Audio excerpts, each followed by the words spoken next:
Pro Group Management, workers' comp that works for you.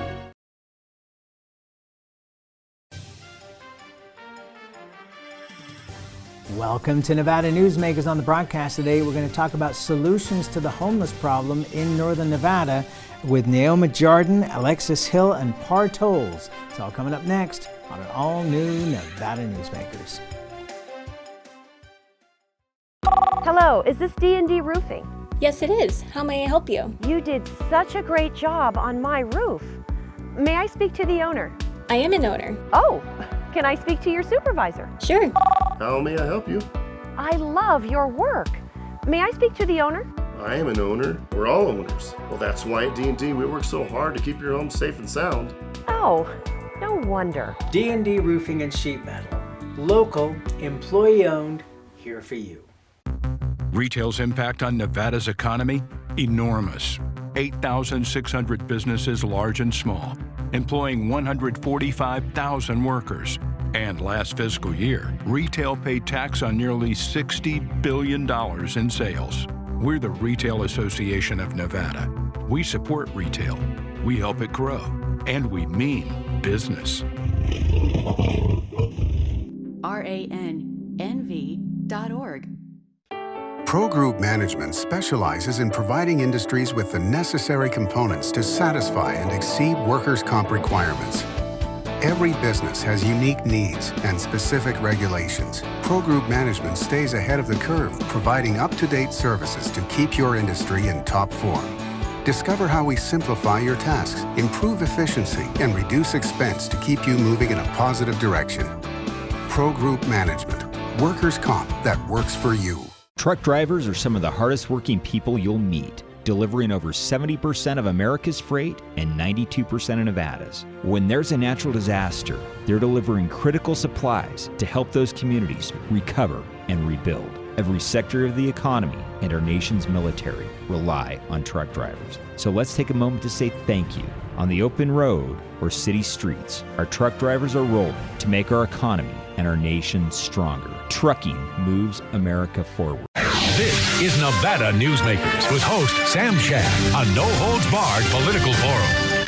Now, from the Nevada Newsmakers broadcast headquarters, here is Sam Shad. And back on Nevada Newsmakers, and we are back at the Nevada Trucking Association, our home in Reno, for taping, and we have a great show lined up for you today.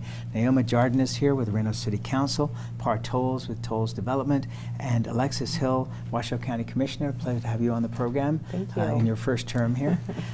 So let's start out with naming the problem. What was the problem with the homeless in Reno as you saw it of your time in the City Council, and maybe even before? Well, in the almost 9 years that I've been on the council, homeless issues have been an issue for all that time, and we have progressively over the years seen the numbers increase, and COVID really magnified that, where we saw our homeless numbers double. So we have, at the City of Reno and Washoe County and Sparks, been working collectively through a board called the Community Homeless Advisory Board to really raise awareness and bring together all of the stakeholders to come up with solutions. So that was the problem. The problem is for those houseless neighbors of ours that we want to make sure we connect to services, but the impacts that they have on our community, our businesses, our river, and our parks. And obviously, they are hidden for the most part, but there are things like all the development that's going on that has caused them to be much more visible. And so the growth has affected that too, right? Well, the growth certainly has affected that in our overall population numbers. Our housing deficit has contributed to it. And COVID. COVID really did, it doubled our numbers. Par, I'm saying this in quotes, and I'm saying this in hopefully an amusing fashion. You're the big bad developer. You're the guy that comes in and pushes everybody out and just makes a lot of money and leaves. But in fact, you're the exact opposite of that. Throughout this whole COVID situation, nobody has been better to their tenants than you, and I think that we could have a long line of people testifying to that coming into the building. And you also got involved in downtown and looking to see not just benefits for your company, but also benefits for the community. What made you want to do that?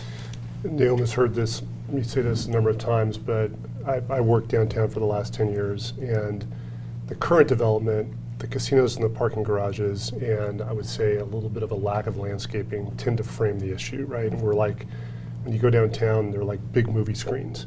And the social difficulties are highlighted, I think, because of what the current development, the way that it is right now. And you can't drive to work every day and pass it and ignore it. I mean, it's just every day you see something that is unpleasant and makes your heart break.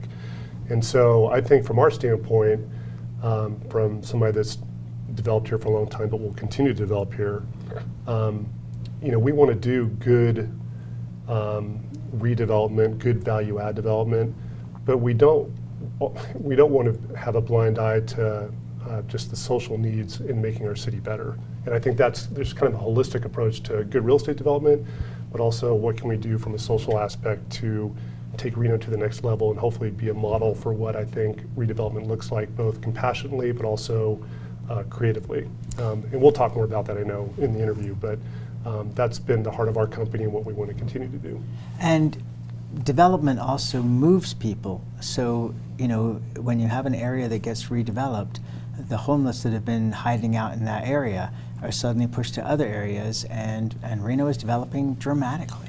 Yeah, and I think and we'll talk about the CARES campus and some of the transitional type of housing that we have around the CARES campus, but we've took that into account. I mean, we have, I think, what is a state-of-the-art a transitional area for people that's kind of evolved right along with real estate development, with market rate development, I'll call it.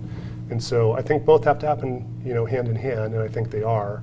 And I think it's going to be, I really do think Reno is going to be a model here in the next 5 to 7 years for what other secondary type markets should look at and how they approach the homeless. Alexis, you're recently elected to the Washoe County Commission, but you worked for the Reno City Council for a considerable period of time prior to that. So you were right in the middle of the homeless situation in downtown, and now you're on the commission. So give us your viewpoint of what you saw and what you're seeing now.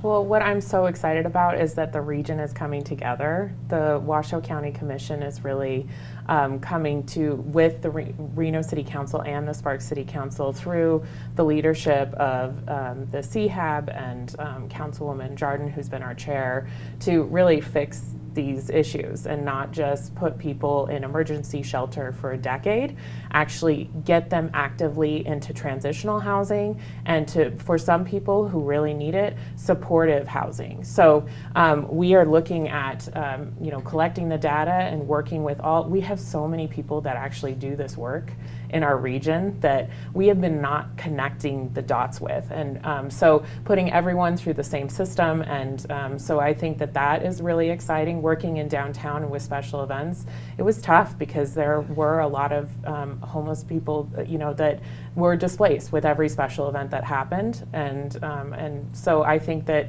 really seeing us try to fix the problem instead of ignore it, and working together as a region, pooling all of our resources, and this will come up later when we talk about the CARES campus, but the silver lining with the funding that came down through the rescue plan and those CARES funding, that really helped us come together as a region to fund that campus.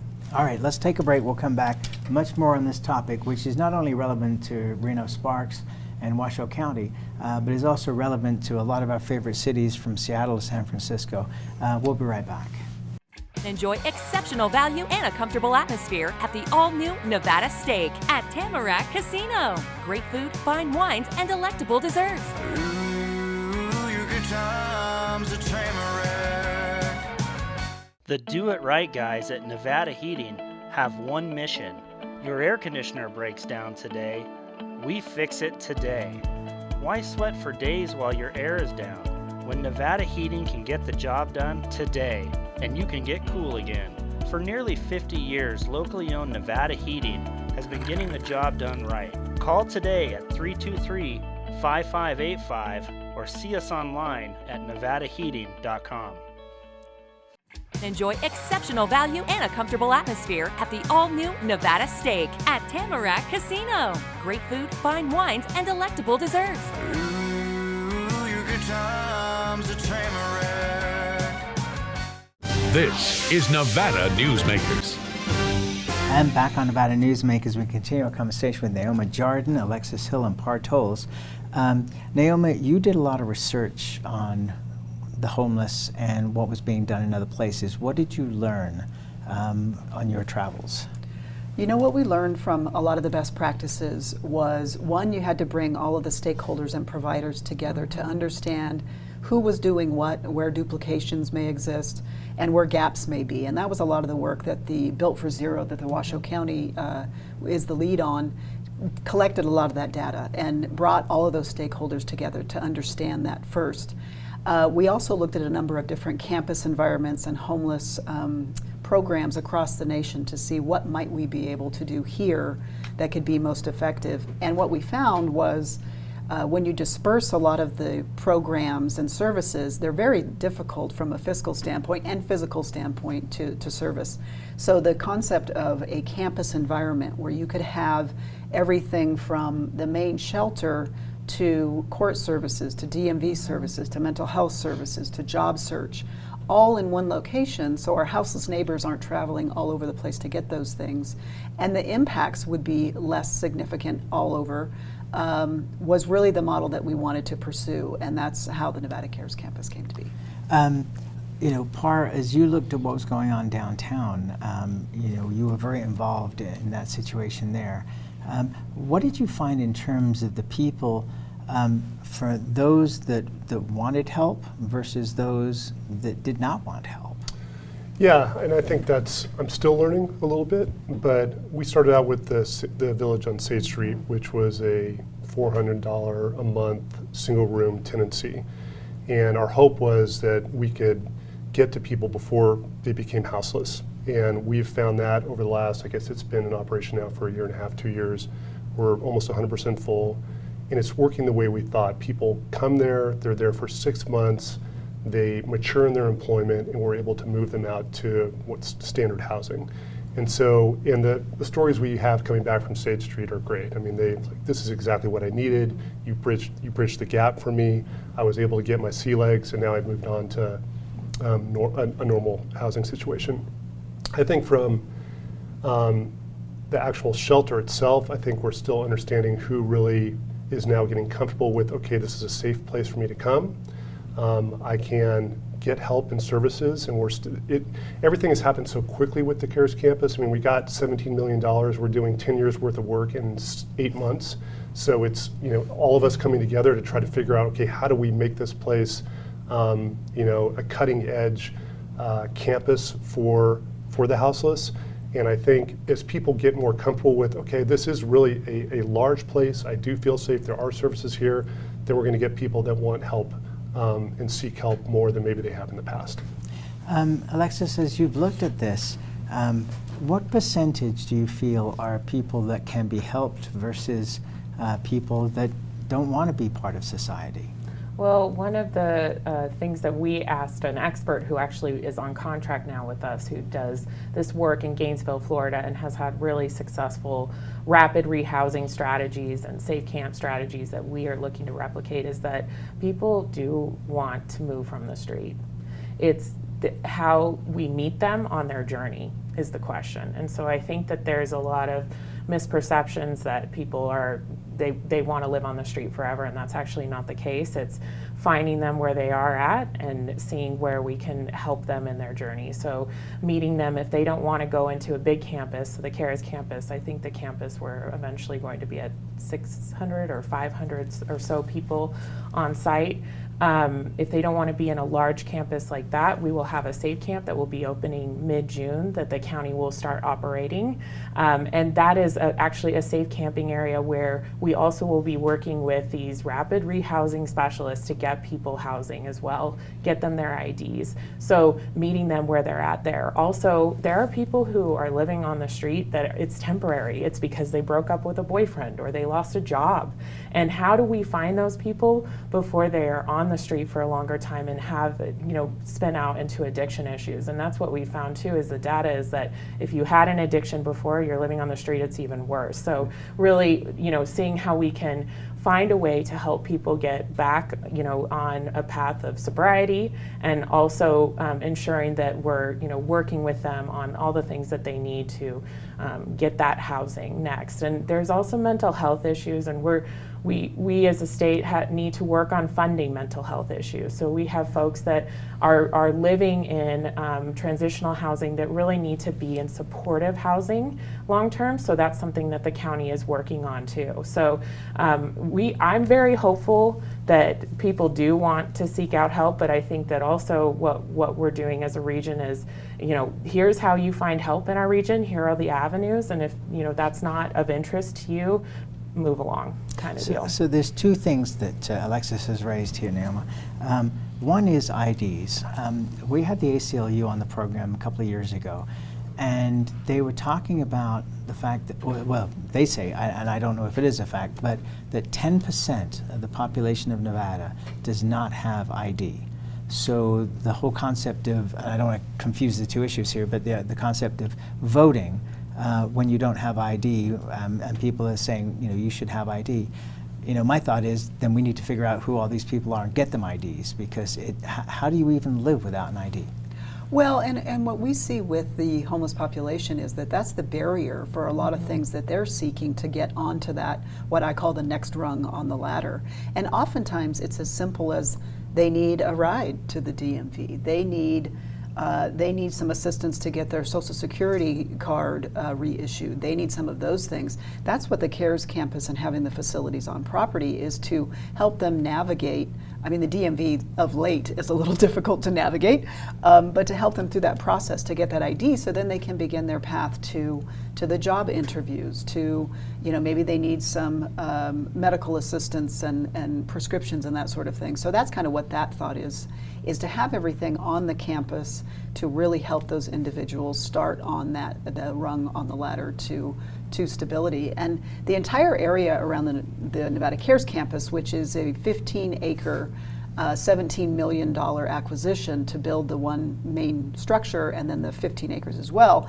But in the same East 4th Street area, we have the Sage Street project with its 226 units. We have the Tiny Homes project run by Northern Nevada Hopes, which has 30 tiny homes on it. We'll have the Safe Camp. This is an entire ecosystem for our houseless neighbors that you just kind of see coming together to help all of the issues that have been barriers in the past. Here's the concern that people raise, which is, we're doing all these things to help the homeless. Is that going to attract more homeless from other places because Reno is giving services? Yeah, we talk a lot about this in the different task force we're on. My hope, and I think Alexis touched on this, is that we have a compassionate but tough love type of reputation. I hope Reno is known in this sector that if you're in Reno, they will help you. If you want help, we'll help you. But if you don't, it's a very difficult place to be. And I think that reputation spreads quickly when it's enforced.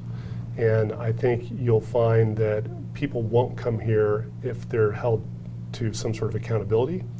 And so that's something I hope that we continue to name ourselves as this CARES campus evolves, that we're compassionate, but we're also, we're not easy. All right, let's take another break and we'll come right back with more on this very important topic after this time out. 7 at 7 is available anytime, anywhere. I'm Riley Smith with your Vegas Golden Knights. Watch 7 minutes of nonstop news from the Las Vegas Review-Journal. Streaming on LVRJ.com and Twitter, powered by the Las Vegas Review-Journal. As you know, Reno is booming. Toll's development company is helping it grow with insightful design and development, building community with every project, adding beauty, adding excitement, emphasizing our shared humanity. Reno is becoming bigger. Toll's development is helping it become better, more livable, more enjoyable. To learn more, go to tollsdevelopment.com. tollsdevelopment.com. Southwest Specialties has been making the homes and businesses of Nevada beautiful for more than 20 years. Their experienced designers and craftsmen create the walkways, backyards, water features, and a variety of outdoor cooking areas that add curb appeal and value to your investment. Call today or visit them at their website and see how they can make your outdoor spaces special. Southwest Specialties, creative, distinctive, beautiful. Each day, the Children's Advocacy Alliance partners with leaders, legislators, and families across Nevada to improve children's health, education, economic well-being, and safety. We recognize Nevada will be no better than the state of its children. Be a part of this change. Be a supporter of the Children's Advocacy Alliance. For more information, go to caanv.org. 7 at 7 is available anytime, anywhere. I'm Riley Smith with your Vegas Golden Knights. Watch 7 minutes of nonstop news from the Las Vegas Review-Journal. Streaming on LVRJ.com and YouTube. Powered by the Las Vegas Review-Journal. This is Nevada Newsmakers. And back on Nevada Newsmakers, we continue our conversation with Neoma Jardon from the Reno City Council, Alexis Hill, Reno City Council, I should say, Alexis Hill with the Washoe County Commission, and Partolz with Tolls Development. Alexis, so for those that are not aware, tell us what the CARES Campus is and how it came about.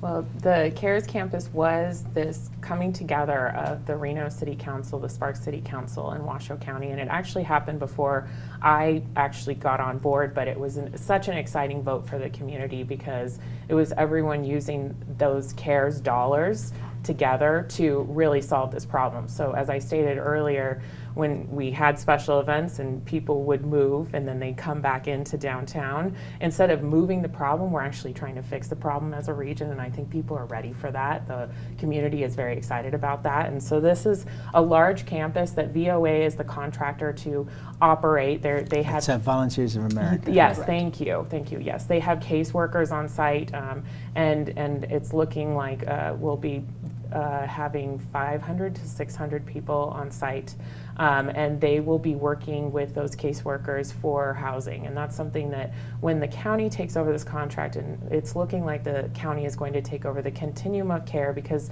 we've shown that we can really help folks with our Place campus, which is our women's and family shelter, which we've been able to get these families and these women in housing within 6 months, which is pretty incredible, and a story that not many people know about. So we'll be using a very similar model for this men's campus and couples campus, as well as the Safe Camp, and it's really working with these folks and our housing. We actually are bringing on 10 staff members to concentrate on this for the county, to work on housing and connecting people with the right services, because like I said, everyone is on a different journey within this housing spectrum. Not everyone has an alcohol problem, not everyone has a mental health issue, not everyone can work, but a lot of people can, and so finding ways that we can work with these folks.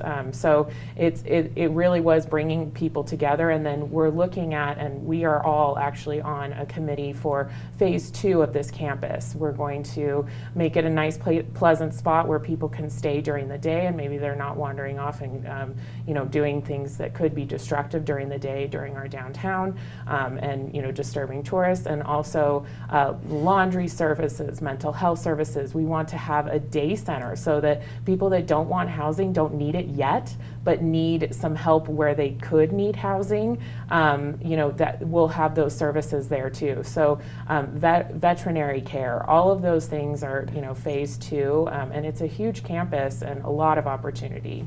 And that's a big thing for people, is that they're animals. Yes. We've seen it from battered women all the way through to the homeless. It's something that's very important to them. So as you watch this grow, what are your hopes? Because it's been an incredible journey, going from the Great Recession that caused so much of these problems, to COVID, to then this huge influx of money from the federal government that, as Par said, has moved this along, 5 to 7 years worth of work in such a short period of time. So where's it going? Well, first off, it's going in the right direction, I will say, to get the CARES Act funding, and kudos to our federal delegation for securing that for us. We would not have been able to do what we did in the short amount of time were it not for them and their leadership. But to get this campus in concert, so we now have the women's campus and the families. We now have the men's campus, which also will have partners and pets. We found that the 3 barriers to individuals wanting to come into a shelter environment was that they couldn't have much property, they couldn't have a partner, and they couldn't have a pet. Well, we're solving that with the Nevada Cares Campus. So it all started with the where. My time on council, every year we would struggle with an overflow shelter. We needed more space. We had more homeless. We needed more space. So then we had an overflow to the overflow shelter. Then we had an overflow to the overflow shelter. And we had to get to a point where, where's the where? Where do we begin to really case manage and bring all the services into one location? So it's incredibly exciting to see the Nevada Cares Campus coming out of the ground and on all the services coming together. It is truly going to be a generational sort of approach to homelessness and how we address it in this region. And it's pretty exciting. Okay, so you only get about 15 seconds here, Par. But the good news is that if people want a job, there's lots of jobs out there. There's lots of jobs out there, yeah. And I hope we will continue to help people connect quickly. I've been to Portland, Seattle, San Francisco, Los Angeles in the last year. There's a lot of those areas that are losing their cities right now.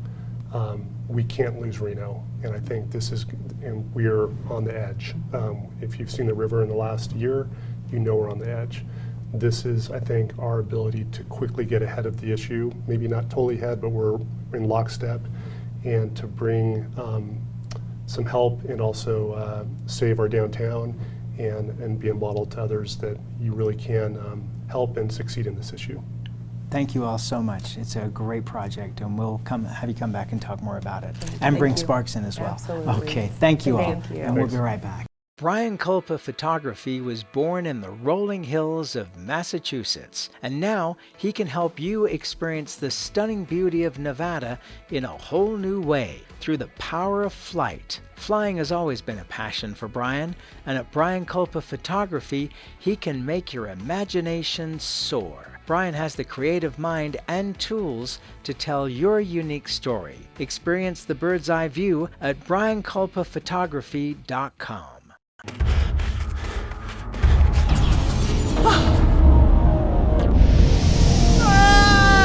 Hey, Dad?